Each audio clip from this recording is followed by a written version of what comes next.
Welcome back, everyone, to another episode of the Property Journey podcast, episode 7. Would episode be. 7. I have a interesting topic, one that is going to be mostly probably towards the likes of first-time buyers, as in their first experience, and we're going right back. I suppose this would be beyond the very start point, with deposits. Mm-hmm. I suppose with a deposit, you nearly have to start saving before you actually. If you have no money, you can't buy a house. Before you actually start the journey as such. Yeah. You need to nearly have it in your head. You need to maybe start saving. You need to make sure that you've got some sort of money in place before you can begin the journey of buying your first property. Absolutely. Or for most people. And so what is a deposit? So deposit is the amount of money that a buyer has to put in to a property. So whenever you buy a house or you're going to buy a house, you want to borrow money from the bank because the bank's going to put the most of the money in, but the bank wants you to put a wee bit of money in as well. That's their security. So that if you default on the mortgage payment, then they've got a wee bit of come and go. And then also if there's any fluctuations in house prices as well, that protects the bank. Because it's one of those things that a lot of people will talk about, like, you know, your deposit money. You need to get your deposit money. What is it? How much is it going to be? All that kind of stuff. And for some people, we've discussed this before, they might not quite know what a deposit actually is, what it's being used for, and those sorts of things. So, like, it's obviously an important factor. Mm-hmm. At the start of the journey is your deposit. It is, and what I've found in research over the last few years is a lot of first-time buyers, they go and buy a house, it nearly becomes an impulse buy where they just literally decide nearly over the course of a few days or a few weeks, I want to buy a house. And at that point, they're scrambling about trying to find the money for it. Whereas traditionally years ago, even back 20 years ago, 30 years ago, it was something where you planned in advance that you were going to buy a house in maybe 5, 10, 15 years time, and you started to save towards it. But as I say, nowadays people impulse buy, they haven't planned, they haven't thought about it. All of a sudden they decide they want to buy a house and they're like, I want the money, I need the money. And I suppose because for those of you who don't know, Roy is Mr. Advocate for saving money. Absolutely. Like, Where are we talking in terms of how much money you should be aiming to save? As I said, this is something that you need to think about years before you're actually going to buy your house as such. Yeah. Because as you say, if you don't have the money, you can't buy a house. A lot of people might have a figure in their head where they think, oh, I need to save £10,000, or if I want to buy a house, it needs to be 15. You know, is there a rough estimate of, is it 10% that you should be kind of looking at for your deposits? Generally, if you're speaking to a mortgage advisor, they'll keep you right as to how much of a deposit that you need. I'm not fully aware of the ins and outs of it, but it generally depends on the value of the house, your income, things like that. But a typical deposit for a first-time buyer could be about 10%. Obviously, the more money that you can put into it, then the less money that you're borrowing, and ultimately the lower your monthly payments. But typically, if you're starting 10% of a deposit, to save, the best thing is to save. I'm, as you said, they're an advocate for saving. It was something that was in me. I can remember years and years ago being a child. Hopefully somebody will relate, or a few of the listeners will be able to relate here. You're too young, Chris. You used to have a post office book, and you went in and you lodged in a wee bit of money, and then the person behind the desk would write in how much money you had, and then maybe every year, every 2 years, you'd go in and would mark up the interest on it. And I remember being a wee kid, maybe about 8 or 9 years of age, going in with my mum, and the person behind the desk marked up the interest, and I come out and my mum explained to me what interest was, because I could see this added amount, and I was like, well, what's that? And my mum explained what it was interest, and I was like, well, let's go back in again and see if she'll mark it up again. I thought it was just as simple as every time you go in, they give you money. Unfortunately, it wasn't like that. And then from that's just where I've always learned, but save money. And then also I went to a semi-rural school, and the bank actually used to come in to us every Tuesday morning. You got out of class and you went out and you handed in it was £2 back then, which was loads of money. Yeah. And that was again all marked up, and it was a competition between your friends. How much birthday money did you have? How much Christmas money did you have? So it was nearly a bit of a rivalry, which encouraged us to save. But so from my point of view, that's something that I was brought up with. To me, it's natural about saving. Obviously, I'm going to say it's easy to save. So I started working at 17 years of age. So if you're 17, and you're working every weekend, or you're working in the summertime, it's not difficult to put aside £20 per week. £20 per week.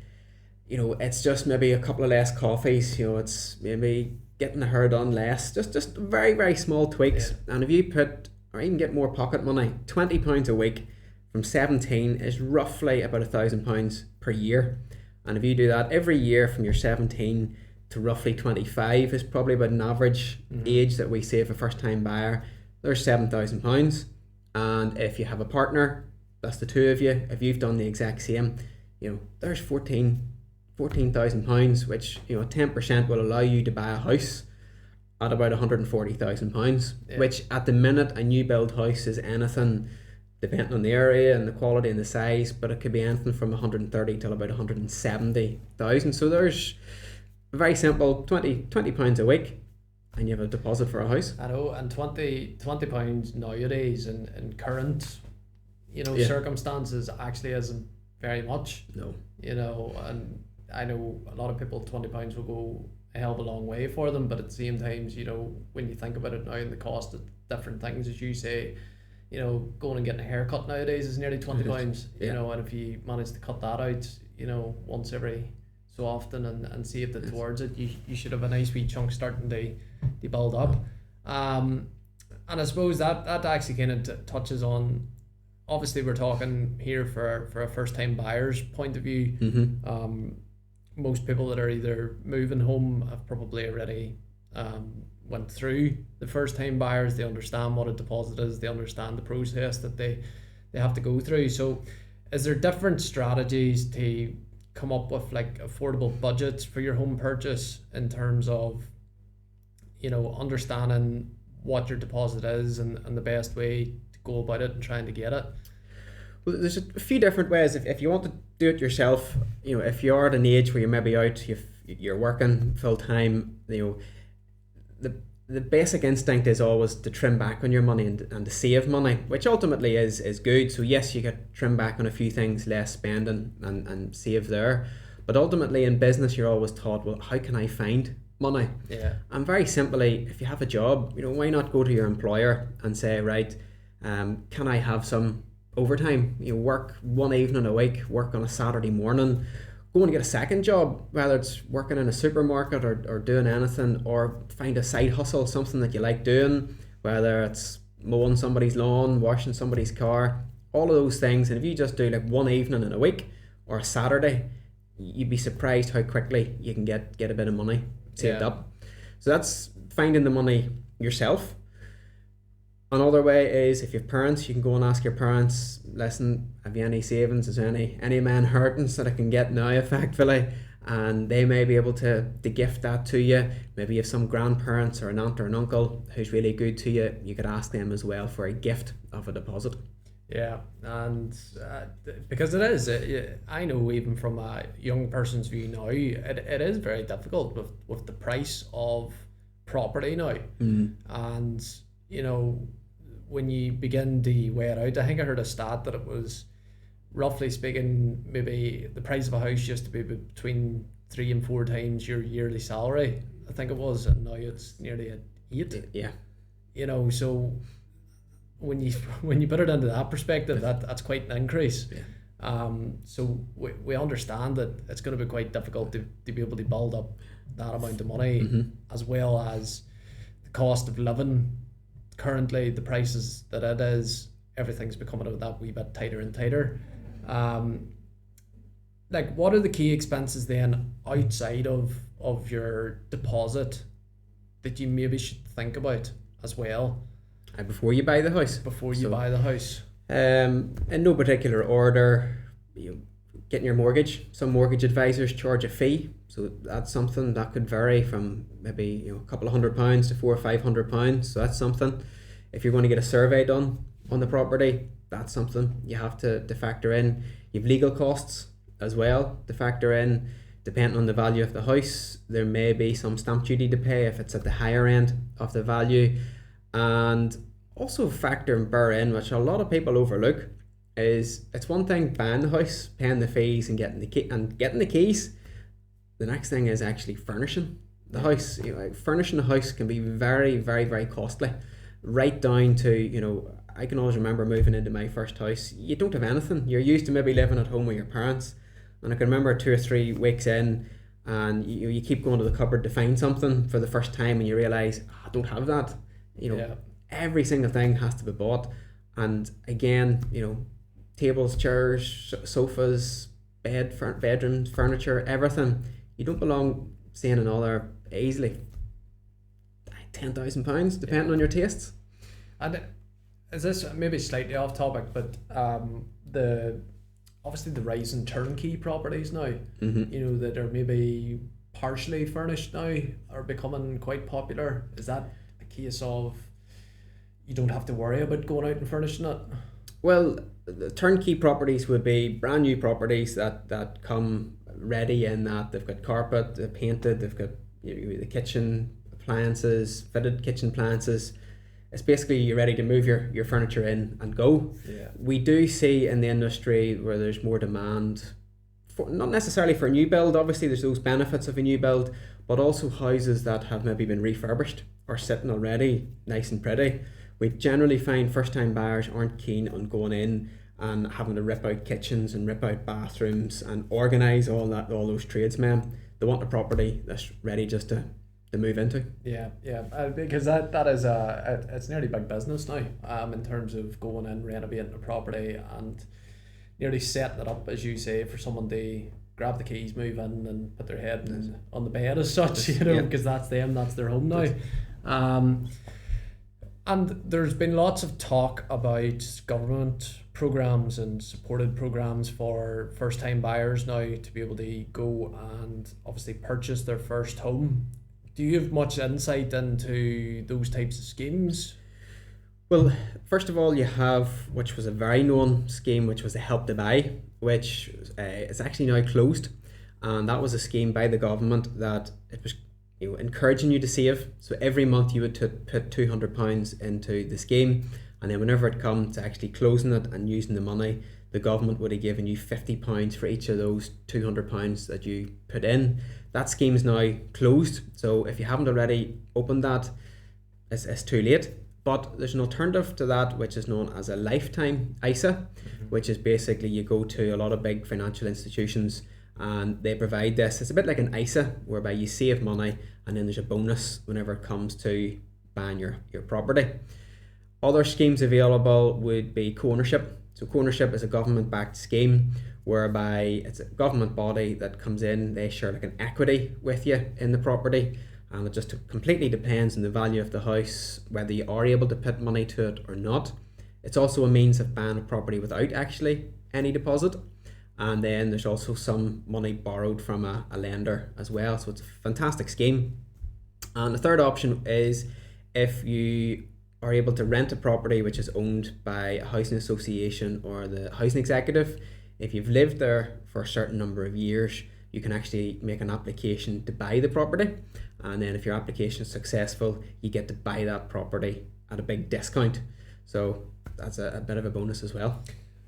Back to the because the co-ownership one is a lot of people are either currently on the scheme or using the scheme. So just to dig into it slightly, you're saying that you don't actually need a deposit. There are circumstances you don't need to put any money down, and it can be completely funded through the co-ownership and through a bank. So the co-ownership would act as if nearly like a lender as well then? Yes, in legal terms, they effectively own the property and then they lease it to the buyer for 99 years, and then there's a very small, well, I shouldn't say very small, but there's a rent that's charged, and that's all calculated out as well by the percentage. and simply so you'll pay a rent to co-ownership for their share, and then you'll pay your mortgage for how much that's been put in by the lender as well. And you've got 99 years to do what you please with the property. A lot of people use that as the first rung onto the property ladder. They're able then to get a house, get saving money, and then in a few years' time you can actually start to buy out co-ownership, and you can buy them out in small chunks or larger chunks. Or ultimately, you're not totally committed to it. If you decide you don't want to own the house anymore, you can simply sell the house and move on. And if you were to, for example, sell the house, you would obviously get whatever amount that your share is worth.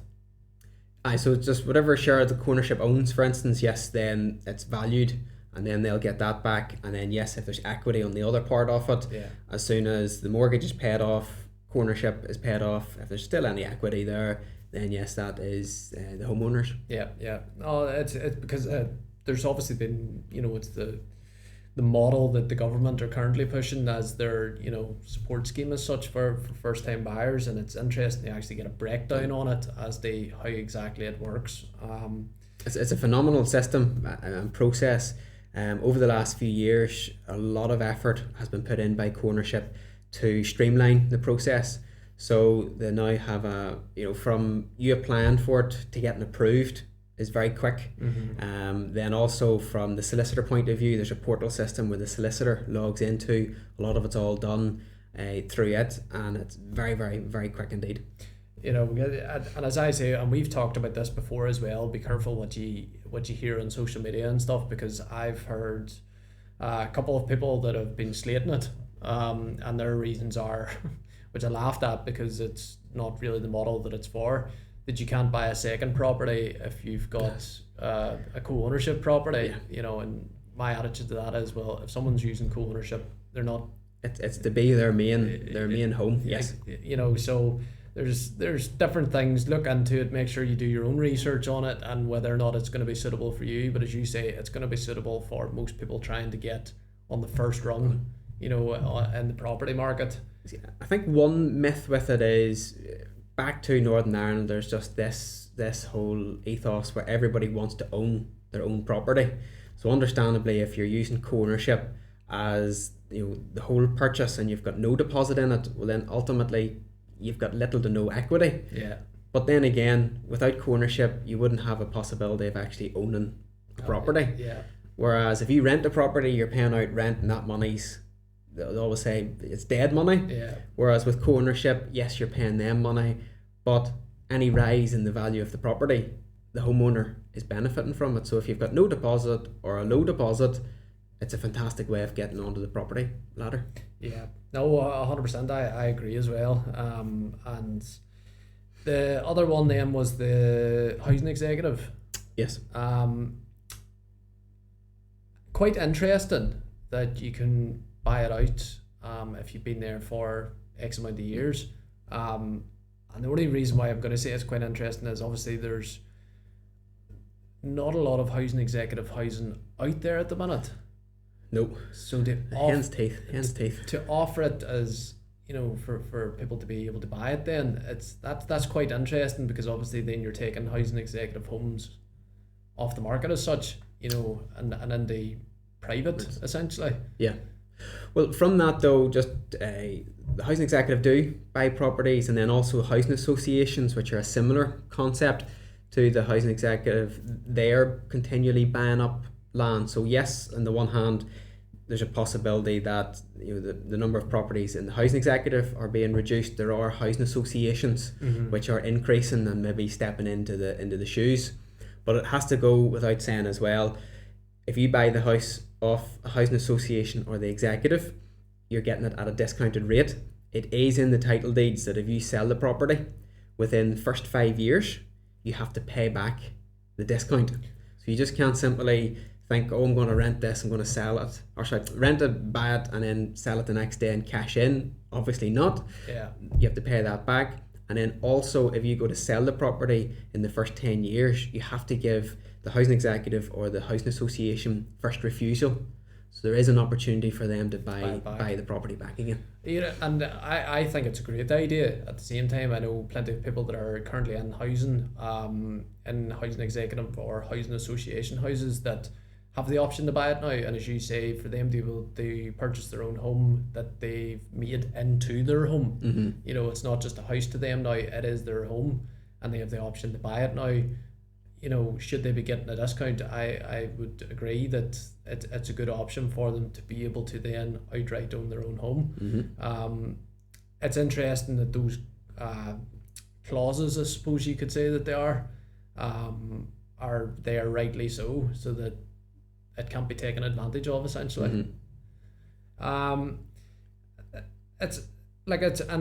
This is all stemmed from a conversation about deposits, and there is many schemes out there, and as you say, mortgage advisors or people that are involved with that on a daily basis are going to be able to help you sort of make those decisions. Yeah. And there's no harm in speaking to them early, I would assume. Even maybe before you're looking at a property, you know, speak to a financial advisor that can talk you through what are your options, what will you be able to afford, and then that gives you a budget to basically go shopping with and pick in the house. And potentially give you the maybe round figure of what you should be aiming towards as well. I suppose, you know, if you're thinking about buying a 4-bedroom house, you know what the price is likely to be, and then you can figure out what money you should be saving towards that deposit. Or in some occasions it might be a bit of a reality check because you maybe want a particular type of house, but then whenever you realise the running costs of it and how much the mortgage is, then you might realise, well, in fact, I can't afford that. Maybe I need to pick a different area, pick a different size of house, and throw your rates bill in there, and once that all starts to mount up, all the running costs, and then a harsh winter, and you big heating bill as well. Out looking for the bags of coal.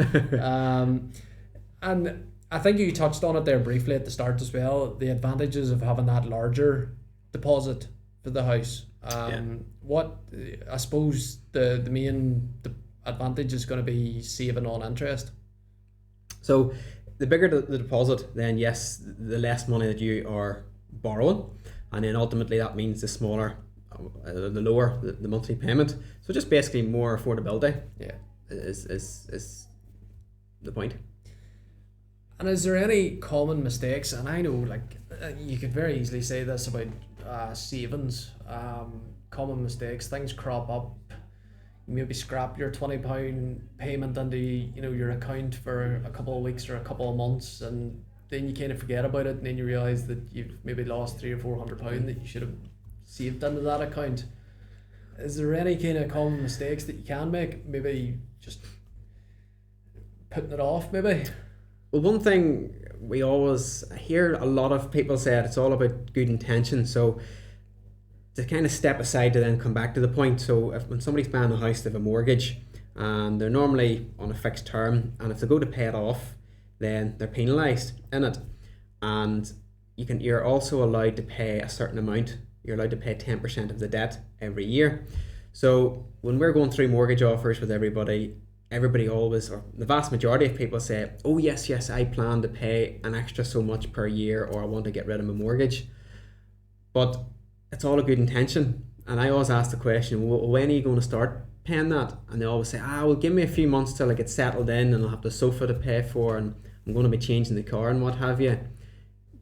I'd be fairly confident that the vast majority of those people who have good intentions won't actually do it. Yeah. You know, it's like, you know, going to the gym. If you always say, I'll start fitness next week, you know, generally that doesn't happen. I hope that's not a dig at me. Whereas if people say, I'm going to start it, and then you go out straight away and go for a walk or a run. So it's all about intentions, and it's the same thing. If you want to lose weight, if you want to be fit, if you're focused on it and you start it straight away, you'll benefit from it. Whereas if it's something where it's an intention, it'll not happen.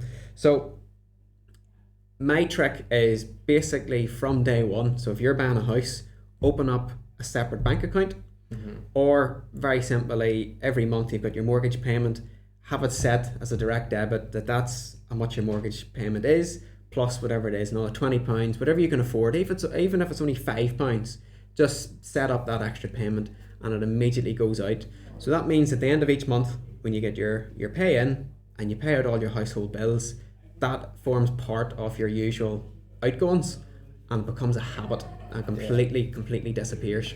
Yeah, because that is a big thing, like, you know, and as you say, the intention sometimes are there, you know, and 3 months time you're still intending to do it and get around to doing it, and then before you know it, it's a year and a half down the line. Yeah. Very much like me trying to go out running.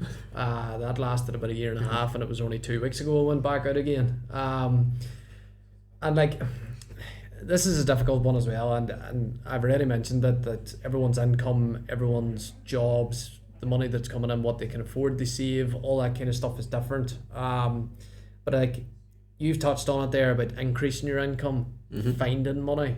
At the same time as maybe looking about reducing your expenses as well. Yeah. You know, do you try and cut back as much as possible? Do you try and save the money? You know, is that kind of basically what we have to do?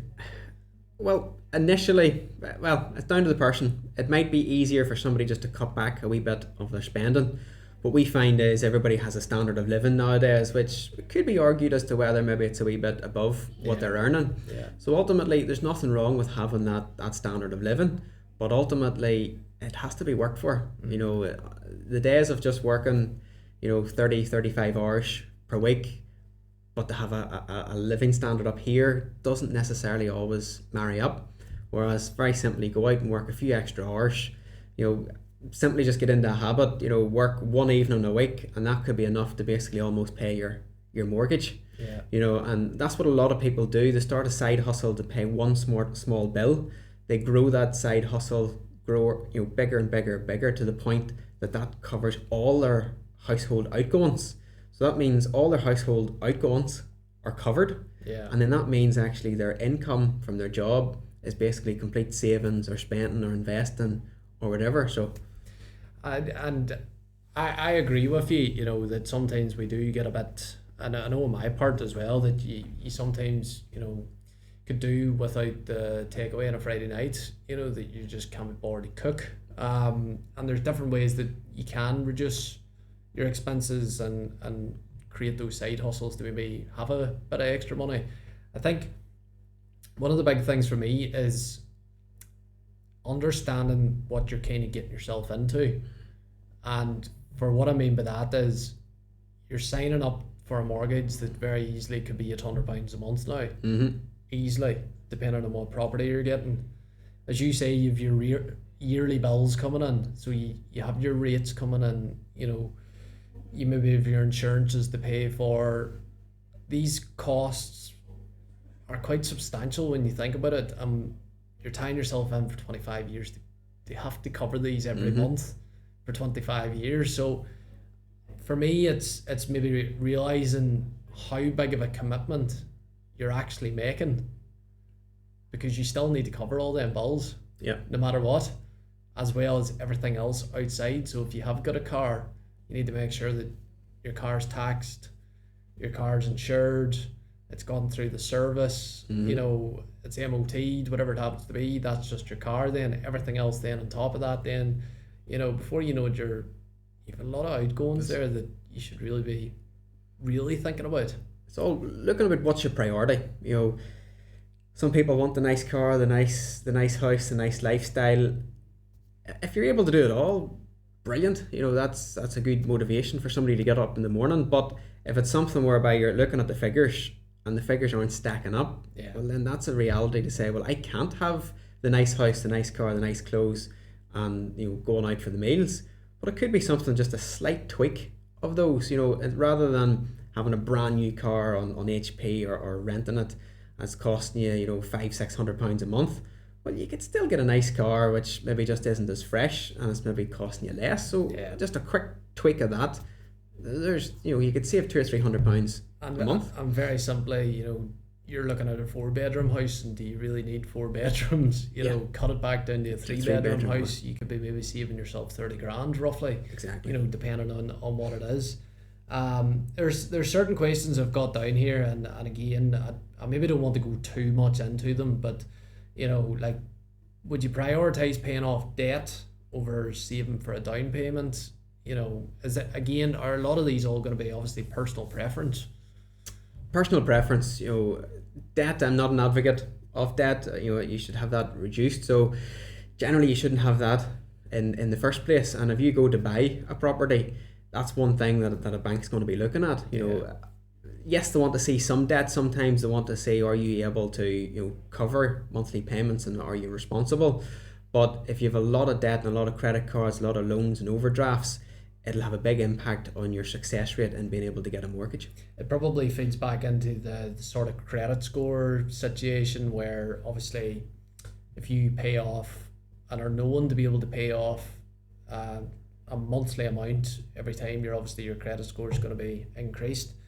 I suppose thinking about that question, my attitude to that would be clear off as much debt, and I would nearly call it stupid debt or consumer debt, you know, where, as you say, credit cards and stuff where you've maybe went out and, you know, you threw the family holiday on the credit card, and, you know, certain things that maybe shouldn't maybe have been, a credit card shouldn't maybe have been used for, and getting that all cleared out, because, you know, would you rather it cleared out so you know that it's covered rather than trying to save for a house and then potentially getting yourself, well, essentially getting yourself into more debt? See, one thing which is debt but may not be looked at as debt is the likes of you. If you've got the most latest iPhone, so the price of it nowadays, and you're taking it out on credit, and that's a monthly payment. Yeah. You maybe look at it as, oh, that's what my phone bill is every month. But you don't own it. But you don't own it, and that's a debt, and that's showing up in your credit score. And I've heard a lot of stories where somebody has simply missed a phone bill payment, which could be as little as 20 quid, or it might be £120, and that missed payment has a big impact on them being able to get a mortgage or even renew their mortgage. So even the likes of those things, that could be something whereby, whether you view it as debt or not, I would be viewing that as basically, you know, don't cause any blemishes to your credit score or your possibility of being able to get a mortgage. We'll definitely have to ask that one to our mortgage advisor, who will hopefully be getting on. Like I've a whole lot of different other things here, but I probably don't really want to touch on them either, because it's maybe more a financial side of things, in terms of a financial advisor and what you would ask them.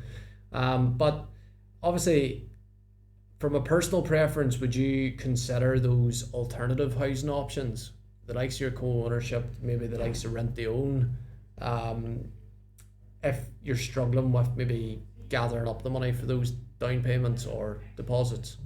Completely personal. I would say the first step to do is actually work out, have you got a deposit, or maybe even work out a time frame when are you going to buy a house, to see, can you actually save up the deposit, and then work out, you know, is that possible? If that's not possible, then look at the different options and see which then suit your needs.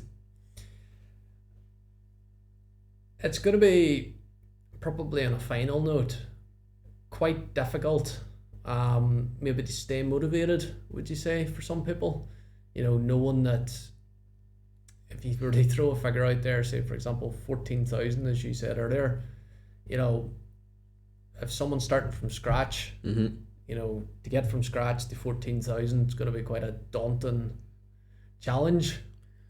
What would be your one piece of motivation? Or I'm going to be a wee bit harsh and basically comment that if it's your dream to have a house, and it's a real dream, you will achieve it. So basically you take that dream and you break it down into those smaller steps and those goals, and that's where you can break it down into simply saying, well, do I work one evening a week? Do I work 2 evenings a week? Do I work 5? How many evenings do I have to work to get that? If it's something where somebody loses motivation, well, then ultimately that's not for them. You know, it's the likes of a world record sprinter, an Olympic sprinter running 100 meters. You know, they're practicing every single day for their dream to win that race, which only lasts less than 10 seconds. You know, so they have to practice every day. That is their ultimate goal, and if they don't put the effort in, they're not going to get it. Yeah. And as you say, for some people, owning a home, and especially here in NI, owning your home's nearly the number one thing on people's lists. If you want it, you know, put the hard work in and go and get it. So on an overview, your deposit is essentially your money that you need at the start to be able to put forward as your own payment as such, so that your lender has the, what way would you put it, support mechanism behind it. It's their safety net as well. Safety net. Safety net was what I was looking for. Speak to your mortgage advisor or a financial advisor if you're unsure as to maybe a deposit amount or what you should be aiming towards, whether you might, maybe need to increase your salary, whether you might have difficulties if you maybe have issues in your credit score, for example, and look into your options. Work backwards and then ask yourself, how? Yeah. How can I get this money? And if you start to ask yourself that question, it's the same in anything. How can I make this easier? How can I do this? You'll soon get the answers. And for me, what I would say for any first time buyer is just be aware of what you're getting yourself into in terms of your commitments. Don't forget about your rates. Don't forget about the furnishings. Don't forget about...